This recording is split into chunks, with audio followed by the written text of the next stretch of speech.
Silence. What can be built through silence? Does silence truly heal pain, or does it just prolong it?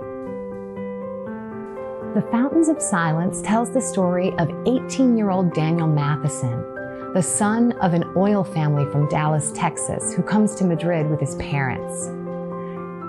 In Madrid, he meets Ana, a Spanish girl working at the hotel, and together they embark upon a journey that unravels the deepest secrets and darkest silence of Franco's Spain.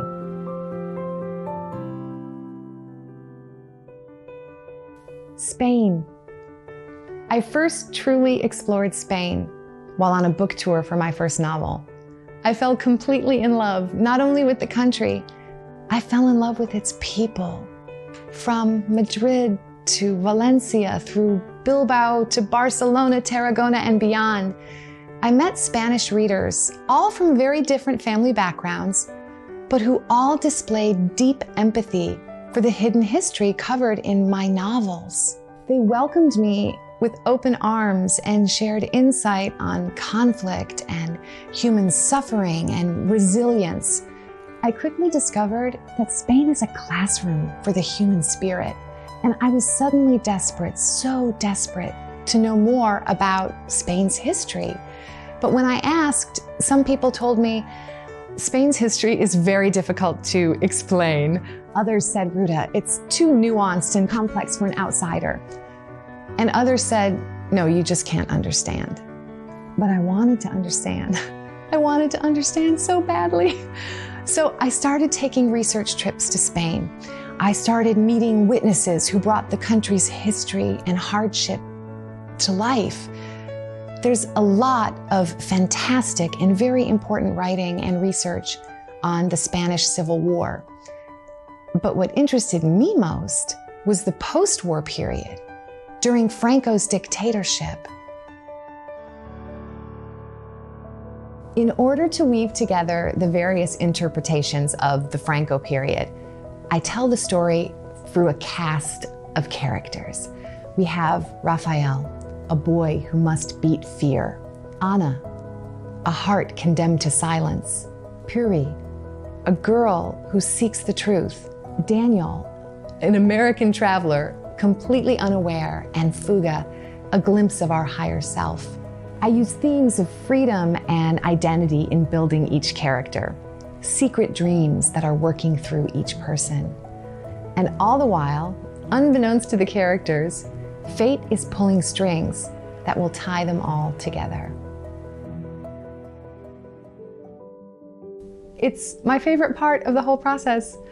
I spent 7 years researching this novel, traveling back and forth to Spain, hunting down information through interviews and archives. It's definitely my most ambitious research effort yet. But I quickly learned that what people had told me, it was correct, they were right.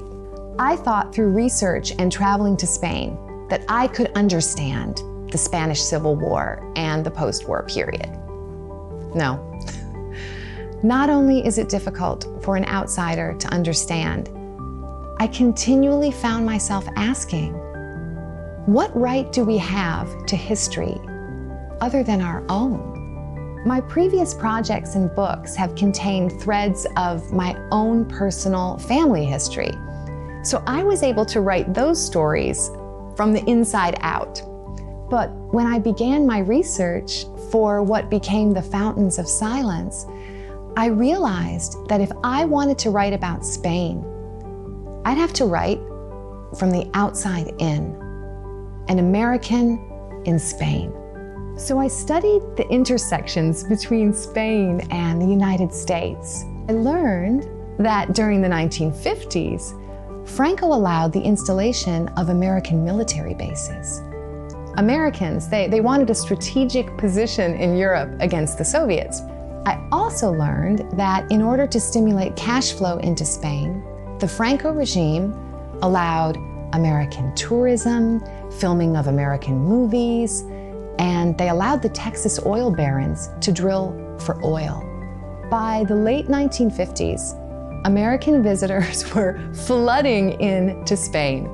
And the first Hilton hotel in Europe, the Castellana Hilton, it was in Madrid, and it was very close to the US Embassy. Americans in Madrid, they stayed at the Castellana Hilton, so that became the setting of my novel. To look through an American lens historically and politically, I read through mountains of oral history reports given by American diplomats and members of the Foreign Service who were in Madrid and Spain at the time. I combed through diplomatic archives, presidential archives, national archives, and obtained my official research credentials with the National Library of Spain in Madrid. Sometimes forgetting is a way to be gentle and maintain peace. Following Franco's death in 1975, Spain began the Herculean task of transitioning to democracy. In hopes of pursuing a transition that would be peaceful, an amnesty law was passed in 1977. It freed political prisoners and allowed those in exile to return to Spain. The law also granted impunity to those who may have committed or participated in crimes during the war and the dictatorship. The law paved the way for what is known as the Pact of Forgetting. Some historians have described the Pact of Forgetting as necessary for a smooth and peaceful transition in Spain. Others question the long-term effects of silence on historical memory, identity construction, and human dignity. During my research for The Fountains of Silence, the fragile tension between history and memory emerged. Some people were desperate to remember, and others were desperate to forget. Can't we all relate to that in some way? But one thing was clear: suffering. Suffering was the victor of the Spanish Civil War and the dictatorship, touching all sides and breaking so many hearts. Every nation has wounds and painful history.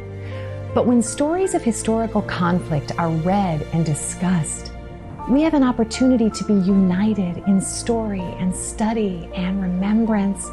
And in that way, books join us together not only as a global reading community, but as a global human community, striving to learn from the past. The more we know of another country's history, the more meaningful and respectful our relations might be.